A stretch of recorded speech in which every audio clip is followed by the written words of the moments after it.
السلام علیکم ناظرین، welcome to my YouTube channel. بسم اللہ الرحمن الرحیم۔ حضرت علی رضی اللہ تعالی عنہ نے فرمایا، لوگوں کے درمیان اس طرح زندگی بسر کرو کہ اگر تم مر جاؤ تو وہ تم پر روئیں، اور اگر تم زندہ ہو تو تمہاری صحبت کو ترسیں۔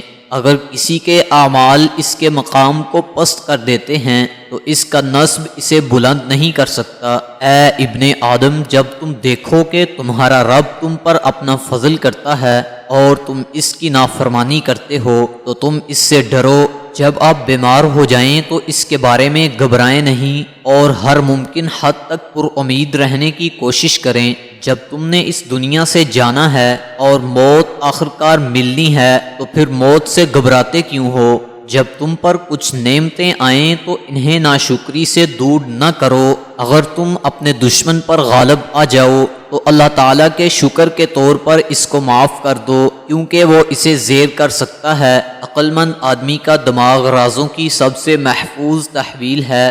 خوش مزاجی دوستی کی کلید ہے۔ صبر اور بردباری بہت سے عیبوں کو چھپا دیتی ہے۔ جو دوسروں کے بارے میں ناگوار باتیں کہتا ہے وہ خود ان کا نشانہ بن جاتا ہے۔ نیک آدمی نیکی سے بہتر ہے اور خبیث آدمی برائی سے بدتر ہے۔